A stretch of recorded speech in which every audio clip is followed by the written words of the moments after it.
Hola a todos, tengan muy buena noche de viernes 19 de marzo, el día de los cabezones en el externado. Ya muchos van a entender a qué me estoy refiriendo y recordar aquellas épocas de celebración del Día de San José, que en realidad nosotros lo recordamos con aquellos desfiles de los cabezones y que después fue evolucionando a una celebración más familiar y más conmemorativa para el tema.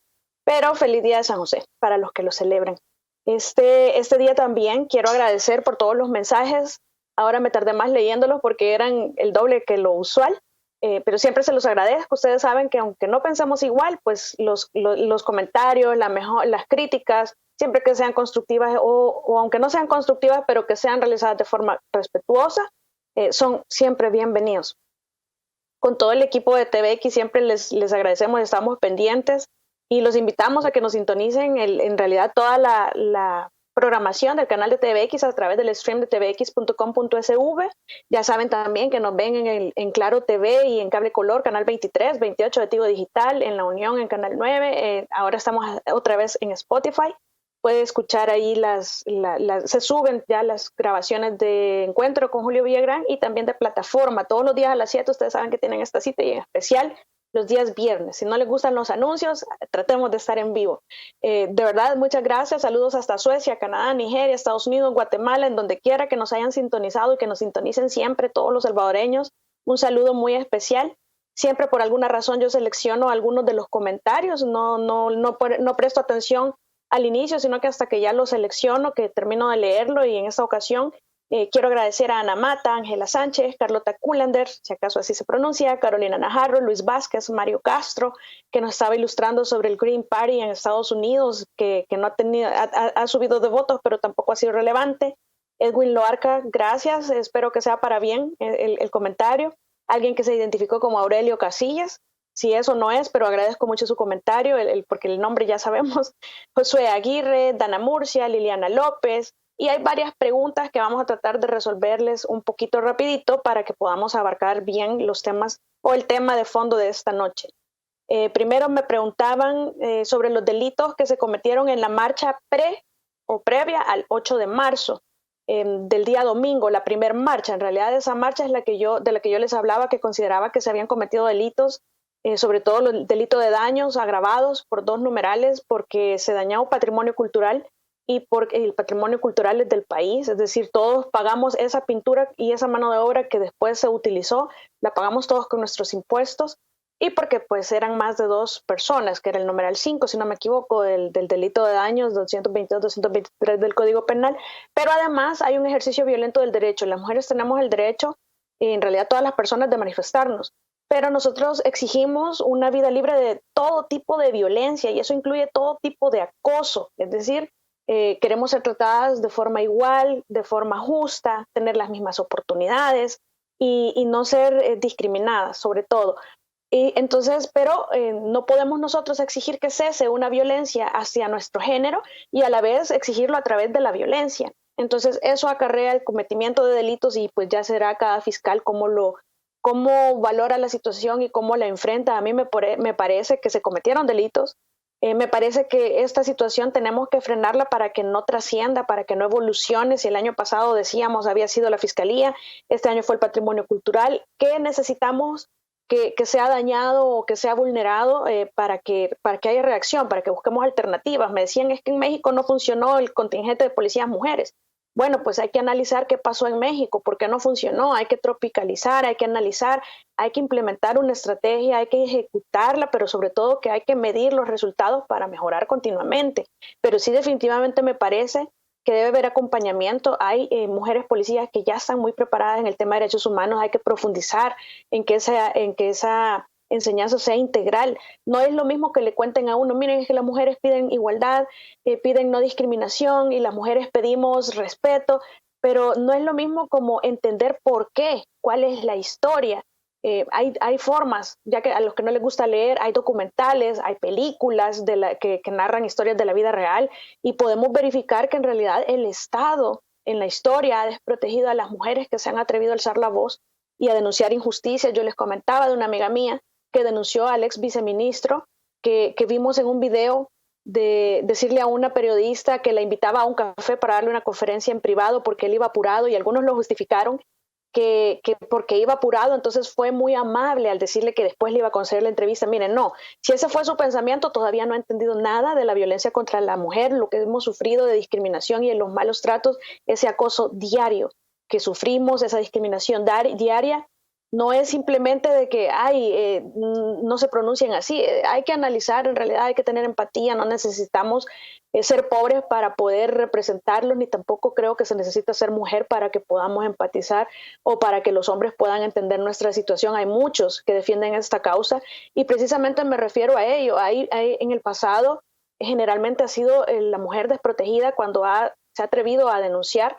Y en el caso de mi amiga, pues el ISDEMU le dio la espalda, ella perdió su trabajo porque protegieron al funcionario público. En realidad aquí cuando se dice, o el lema de algunas de las feministas, que no me protege la policía, sino que me protegen mis amigas, tiene una razón de ser, es una razón histórica. En realidad el Estado ha desprotegido, no es que sea contra la policía de El Salvador o contra una policía en específica en el mundo, es en realidad contra el aparato estatal que ha desprotegido los derechos de las mujeres. Y es a eso a lo que yo me refería. Y en realidad es una lucha que apenas, es decir, esto no termina, esto continúa, esto está lejos de terminar. Pero lo que sí voy a reiterar es que no podemos exigir cese de violencia a través de violencia. Eso no es coherente, creo que estamos en otra época y podemos hacerlo de una manera distinta y creo que ya se está haciendo. Habemos mujeres que vamos a luchar por esta igualdad en el género, pero no lo vamos a hacer de forma violenta y eso no lo puedo defender. Hay delitos y deben de ser sancionados porque si no se replica la conducta. También me preguntaba, este señor se identificó como CASC 882, me hizo muchas preguntas. Yo creo que ya nos quedó claro que en El Salvador el que manda es el pueblo, sobre todo aquel pueblo que sale a manifestarse en las elecciones y a emitir el sufragio, son los que en realidad están decidiendo el futuro o estamos decidiendo el futuro.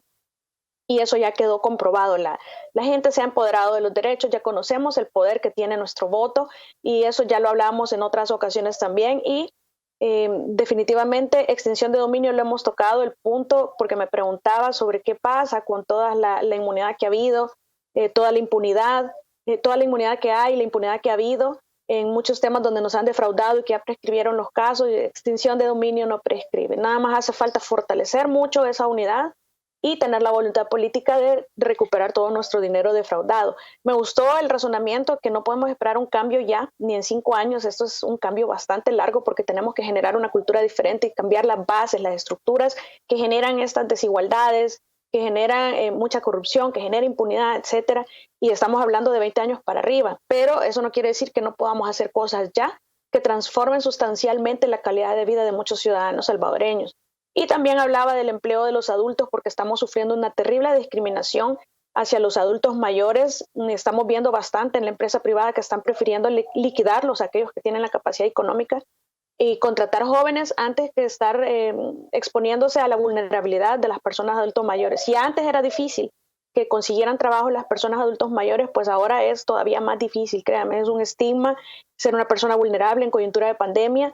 Y hay que prestar atención a este tipo de situaciones que quedan invisibilizadas ante allanamientos de la Fiscalía, por el caso Saca, del ex director del Registro Nacional de las Personas Naturales, que quedan invisibilizadas por los allanamientos de plazas fantasmas, que en el órgano judicial hay mucha corrupción, hay mucha injusticia y hay temas que quedan invisibilizados y uno de esos es este.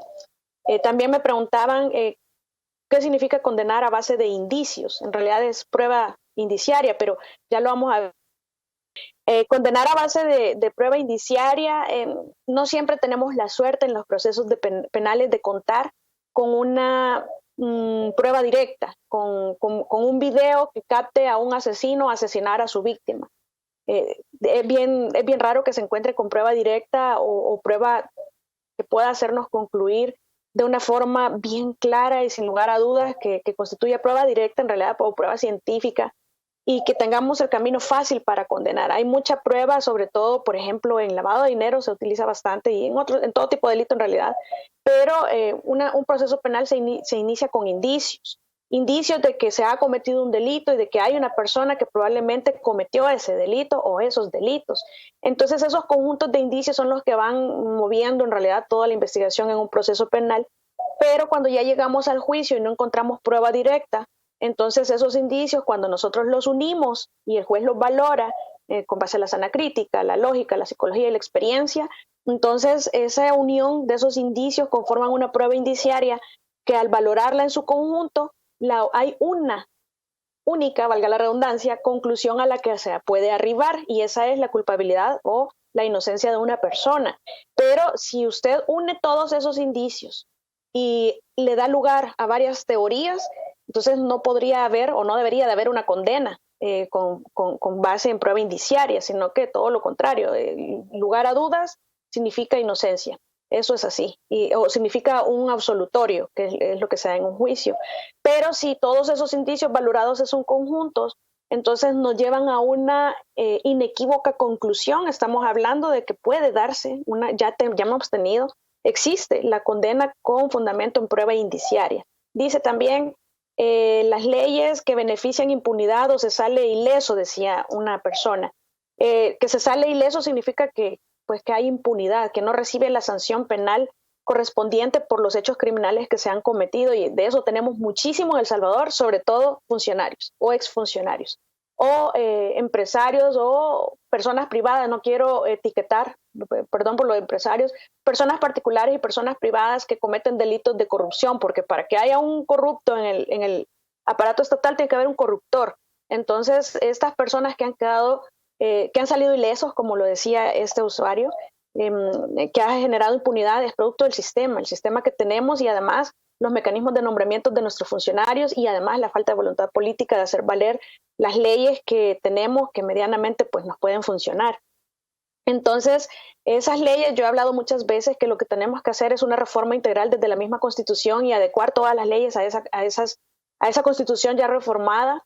No podemos seguir teniendo leyes preconstitucionales de hace más de 30 años porque ya no funcionan, y eso pasa por una revisión completa del sistema, que tampoco es lo que nos va a resolver los problemas, pero es un buen inicio. Sobre el caso Perla quiero hacerles dos acotaciones, ya entrando en materia, y esta es materia previa al tema de fondo, que es el de los allanamientos en la Asamblea Legislativa. En el caso Perla, muchos decían es que Perla solo fue una vez. Y fíjense que Silva está expuesto a los medios y a diario, y además esta conducta fue reiterada y fue hacia varias mujeres. Por eso es que se le hace un montón de años. No es minimizar la conducta de Perla en relación a la conducta de Silva. Son distintas y tienen que ser valoradas distintas. Sin embargo, hay circunstancias que tienen que atenderse, y una de esas es lo que les estoy mencionando. Perla no está expuesto a los medios. Esa fue producto de la casualidad que se pudo captar a nivel nacional en cámara y en vivo. El irrespeto que él muestra hacia la mujer, esa vista lujuriosa con que detestamos las mujeres, que es en realidad bien incómoda y que es irrespetuosa y que es además delito. Yo creo que si las cámaras le siguieran en su diario vivir, otra concepción tendrían estas personas que comentaron de que es que solo fue una vez y solo dijo eso y eso es normal. Normalizar el acoso sexual, normalizar la violencia contra una mujer, normalizar el trato desigual, normalizar todas las injusticias hacia la mujer, es precisamente lo que nos tiene donde estamos. No podemos callarnos, no debemos callarnos, no nos vamos a callar, solo porque hay personas que no estén de acuerdo y todavía no hayan entendido en qué consiste esta lucha.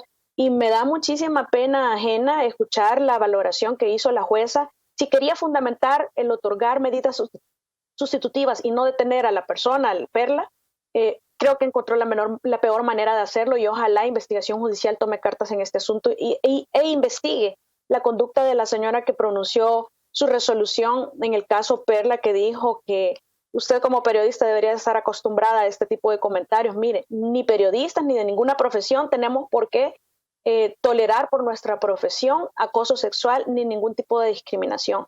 Es bien incómodo, es bien molesto, y no, yo sé que no hablo por todas las mujeres, pero hablo por la mayoría. No nos gusta ningún tipo de acoso, queremos una vida libre de ese tipo de acoso, precisamente como el de ese señor Perla, y ataques misóginos también como el del señor Silva, y de todos los que los hayan cometido de donde sea y el color de bandera de partido político que tenga.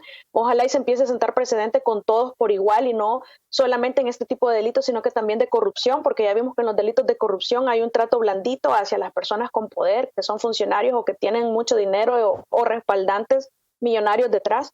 Esa justicia selectiva tiene que cesar y es una de nuestras luchas. Y bueno, para que pasemos ya también al tema de fondo, que ya nos queda menos tiempo, vamos a hablar de cómo, una pregunta que me hicieron es cómo serán procesados los que han abusado de las plazas fantasma.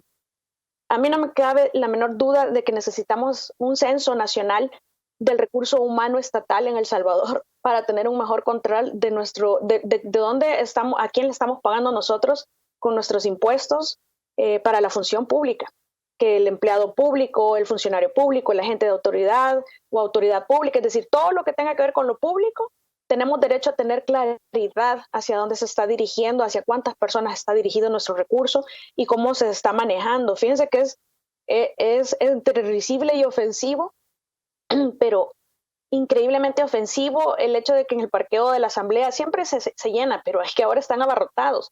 Ahora hay personas que llegan y decía el representante del Citral o el sindicato de la Asamblea que no saben dónde está el marcador, que le preguntaron a él a dónde estaba el marcador y ya una vez frente al marcador le preguntaron ¿y cómo se usa el marcador? Ahí han tratado de justificar los diputados, incluso el presidente de la Asamblea, que es que no marcan porque hay una directriz de no marcar. Entonces esas personas no necesitan marcar, dice él, pero esas personas ahora están corriendo a intentar marcar, como que hay algo contradictorio allí, que no hace mucho sentido. Y esto se puede comprobar, es decir, uno va a la Asamblea y ahí ve la fila ahora de estas personas queriendo marcar que ni sabían cómo hacerlo hace una semana. Y ahora también a nivel de rumor se ha mencionado que antes que cuando estaba llegando a la fiscalía empezaron a intentar destruir evidencia. Eso es delito, se llama fraude procesal. Están intentando alterar toda la escena antes que la fiscalía llegue a recopilar la prueba para iniciar un proceso penal. Es delito y se va a descubrir. La fiscalía perfectamente se puede llevar la basura incautada y reconstruir todo eso. Personas que estaban llenando los libros también, ojalá y hayan detenciones en flagrancia si esto se repite o se puede captar durante la flagrancia las 24 horas, porque no es posible, de verdad que esto, y eso que no hemos llegado al órgano judicial aún, pero no es posible este nivel de ladronismo que hemos tenido y que las personas ni tienen sueldo, es decir, los empleados de la Asamblea que verdaderamente trabajan y que tienen salarios ofensivos y que ahora ven estas listas, mi empatía completamente con ellos y ojalá la nueva Asamblea dignifique las labores que realizan estas personas y puedan nivelar esos salarios. Ahora que ya va a cambiar, o por lo menos se espera por una parte de la población que eso suceda, pero sí es bastante ofensivo el nivel de ladronismo que hemos tenido en el país. Y esto se viene dando desde más atrás del año 2000, pero tenemos documentación que en el CNR, el Centro Nacional de Registros, una señora de apellido Sol, me parece que se llama Gloria, y otras 29 personas alrededor, algo así, más, que en realidad lo que tenían eran plazas fantasmas también, recibían salarios de más de $2,000, pero nunca se presentaron a asesorar ni a hacer labores. Es decir, estas plazas son mal llamadas fantasmas. Son plazas que existen, dinero desembolsado, pero el trabajo nunca se ha dado. Y no se ha dado porque desde el principio la intención fue no darlo. Es decir, hay un contrato laboral que ha sido utilizado como medio defraudatorio de nuestros dineros. El contrato laboral se ha criminalizado, porque el medio que se firmó un contrato, es decir, el hecho de firmar un contrato era únicamente para defalcar al Estado. El contrato ha sido utilizado fraudulentamente. Esas personas nunca han tenido intenciones de trabajar, ni tampoco los que lo contrataron. Aquí tenemos también, y esto solo es la punta del iceberg, es que aquí tenemos contrataciones, aquí tenemos compras de insumos que estaban listos a vencerse, que se hicieron contratos hasta para servicio de suministros de 3 años, es decir, viáticos, seguros. Aquí tenemos cualquier cantidad de mecanismos defraudatorios hacia nuestros dineros que tienen que ser investigados. Y esas plazas no solamente son irregulares, también hay plazas que se dieron por nepotismo cruzado. ¿Cuántas personas del órgano judicial no tienen a sus hijos, primos, tíos, etcétera, trabajando en la Asamblea Legislativa y viceversa? Los parientes de los funcionarios de la Asamblea Legislativa trabajando allá en el órgano judicial y cruzado también con los ministerios. Es que esto es histórico y es del aparato estatal el problema, no es solamente de la Asamblea Legislativa. Y yo les recuerdo que hace aproximadamente 15 años o 14 años, giramos en la Fiscalía General de la República una orden de detención contra el tesorero, que alguien me dijo que todavía era la misma persona, porque falsificó constancias de salarios, emitió constancias de salarios falsas a personas que no laboraban en la Asamblea con el objeto de que éstas pudieran hacer créditos hipotecarios o créditos bancarios o créditos en cooperativas. Y que se mencionó en ese momento, por favor, que se le habían pedido de los diputados. Me imagino que diputados de juntas directivas porque eran los que tenían más peso, son los que tienen históricamente más peso. Entonces, miren, aquí va a haber, no solamente es la prueba que se está recopilando en la Fiscalía, que es documentos, soportes informáticos, muy bien que haya llegado la CCS, la Corte de Cuentas. Este caso es demasiado grande, van a necesitar ayuda para continuar investigándolo la Fiscalía. Es demasiado complejo y de verdad el recurso instalado en Fiscalía no va a dar abasto, aparte que también hace falta en alguna medida cierta capacitación, también cierto recurso, etcétera. Y es en realidad cierto que se va a encontrar afuera, miren, van a hallar personas que incluso cotizaban en el Seguro Social de empresas privadas y que también les va a aparecer la cotización porque eran empleados de la Asamblea, es decir, realizando dos labores a la misma vez porque allá nunca trabajaron. Van a encontrar documentación afuera, van a encontrar testigos afuera no van a poder probar que trabajaban. La persona que se atreva a mentir para encubrir a alguien en esto, miren, a la hora de estar sentado en los banquillos de los acusados o estar siendo interrogados en la fiscalía, créanme, van a hablar y van a protegerse a sí mismos y a sus familias. Aquí no los van a proteger y me asusta pensar que estas personas que están llegando ahora a pretender intentar comenzar a trabajar están más preocupados por perder su dinero sin hacer nada que por el proceso penal que se les viene. Yo creo que no han entendido que aquí no se limita esto a que yo voy a devolver el dinero, que no creo que alguien lo haga, es mucho dinero, que lo voy a devolver y que esto va a quedar en sede administrativa, que esto quede en sede laboral. No, esto va para sede penal. Hay muchos delitos que investigar, tanto de los particulares como de los funcionarios. Hay peculados, hay lavados de dinero, hay encubrimientos, hay omisiones de aviso confesadas incluso. Hay lavado de dinero para privados y también para funcionarios o privados o particulares. Hay estafas concursales con falsedades, hay destrucción de evidencia también, es decir, supresión, destrucción, ocultación de documentos verdaderos.